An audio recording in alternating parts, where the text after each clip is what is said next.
Snipers, you have to see what's happening in the cryptocurrency market today as we are seeing the exact scenario we talked about yesterday with Bitcoin starting to come down towards this monthly open, and we have confluence in this area with the $36,500 support level and this market structural support level with this monthly open. And so Bitcoin is heading towards a very critical point right now, and Jerome Powell opened his mouth yesterday, and of course we can assume that all of this price action is because of the DXY after Jerome Powell announcing that interest rates are most likely going to see a hike to the upside towards 2023. The DXY has pushed to the upside because, of course, if interest rates start to increase, it's harder to obtain the US dollar. And so now we're starting to see movement in this chart. And because this is upside movement, that is exactly why we're starting to see gold, for example, see a push to the downside. And we know how the DXY correlates with all markets. It's not just commodities like gold, but if we look at what's happening to the S&P 500, we're starting to see price action towards the 50-day moving average. Is this going to open the door for Bitcoin to come down, break this $36,500 level, and potentially come back down towards the $35,000 area and come even lower to retest this range here between 24,000 and 35,000 US dollars? That is a possibility because the DXY is starting to move. This is a brand new puzzle piece. Of course, Jerome loves to open his mouth at the perfect time. And of course, now we're starting to see the reaction of the DXY and how that's impacting gold. So we need to talk about what to monitor for Bitcoin on a day-to-day basis right now because the DXY has already made its move. And so as we approach the next daily candle and then into the weekend where the cryptocurrency markets are the most manipulated, it is crucial for us to monitor Bitcoin's price action right now. And so I'm going to quickly give you a summary here, but there's a lot of things in the micro time frames that we're going to have to look at. But for the macro, if we do not hold 36,500 at this point, that opens the door to 24,000 US dollars in my opinion, because that puts us back inside of this structural formation. This would be assumed as a bull trap, and now we have the potential to come back and retest the support of the symmetrical triangle, which if we were to just look at the market structure, that could be around that $31,000 range. It could even be lower than that if we see a breach of this support, because once again, if we saw the bull trap, what if we see another bear trap? And so we need to talk about this $36,500 level, but that is the key level right now to the downside because everyone's talking about where's the bottom here. That's the key level. And of course, 42,000 is right above the $41,950 resistance. We still want to get above there if we want to assume that we could see 50,000 again. And so that's for the upside if something happens, a miracle comes. But Jerome Powell opened his mouth, and that's the truth. That is not why the charts are doing what they're doing, though, because we can always assign a reason to market price action. The DXY is something we've been watching since the start of this year when we initially crossed above home base at this 20-week moving average. So this is nothing new to us. We've been monitoring the DXY reversal. We knew we were in a point of reversal. We did see the initial rejection, but this was not a rejection that occurred here in February of 2021. So the DXY has been making this move over the last few months. This is nothing new, but the fact that it's been taking a few months means that we're seeing momentum build here, and that's why there's such a strong continuation candle. And the real question that we want to talk about in this specific video that matters in the next 24 hours is, have we seen the markets adjust to this continuation candle that the DXY has already seen, or are we going to see that adjustment? And that's the question I want to start with. You guys are watching the Snipers channel. My name is Naeem Al-Obeidi. Remember to smash the like button for the YouTube algorithm. So I want to talk about the more micro timeframes as I mentioned earlier, and then we'll talk about the DXY in traditional markets.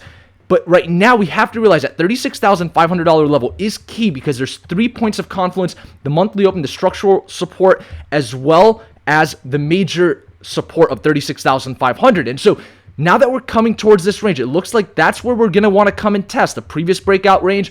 That's garden variety market behavior. Some of you guys on the comments are saying, stop saying garden variety. You have to realize that this isn't just a saying. When I say garden variety, what I'm saying as an umpire is this is how the market is supposed to act.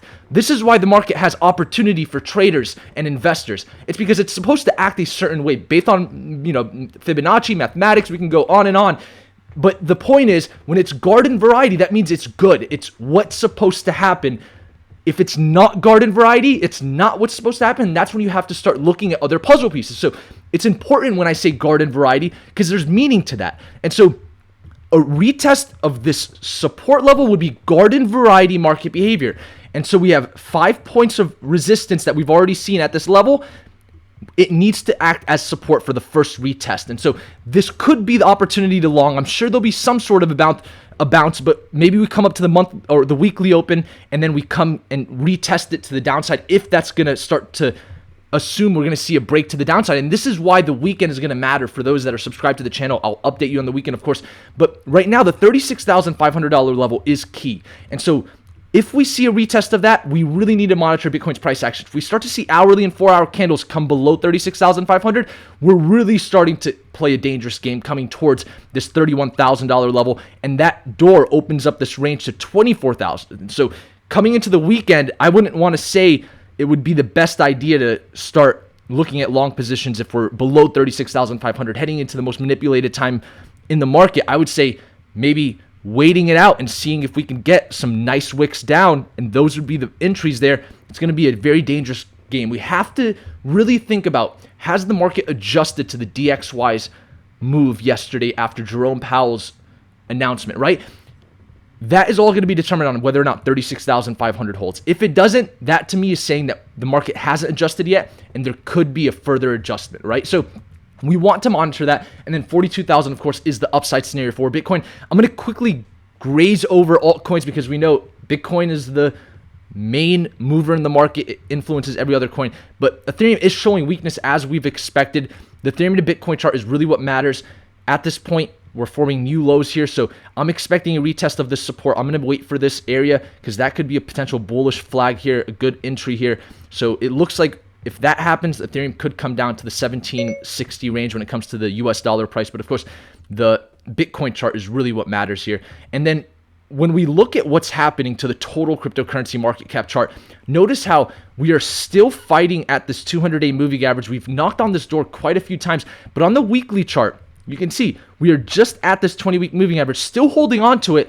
I wouldn't be surprised to see more volatility in this lower range. I don't think it will come down below 1 trillion in market cap. The market has really matured, and so I'm not expecting that. Bitcoin dominance still showing signs that the market has fear, with the dominance above the 50-day moving average, probably heading towards 50%, where we're going to see the 20-week moving average come and battle the 50 or the Bitcoin dominance price action, right? So we're gonna have to see if it can hold that 20-week moving average, and then others dominance, just having a cup of coffee, nothing much changing there. But I do want to talk about traditional markets. So gold, seeing the first reaction, of course, institutions hedging away from gold now that they're seeing the dollar come up in value.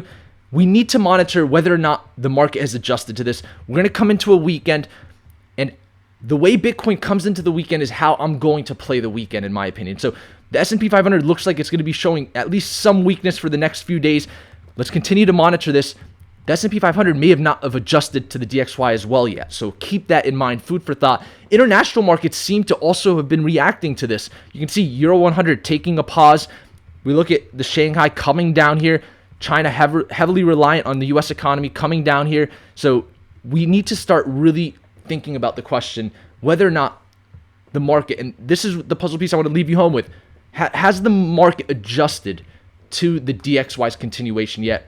I'd love to hear your thoughts in the comments below. That'll enter you into a giveaway to win one of my favorite technical books on Bitcoin, Mastering Bitcoin. If you want to win this book, comment below your favorite altcoin or answer that question about the DXY, and you'll be entered in to win this book. And I'm going to pick a winner from our video yesterday. I appreciate each and every one of you snipers tuned into our channel. I couldn't do this without you. Lisa Gonzalez says the intro sounded more like a rap verse. Good work, mate. Thank you so much. I'm going to put a like on that comment. Send me a message on Instagram, Lisa. You won Mastering Bitcoin. And with that, thank you all for tuning in today. Until next time, snipers out.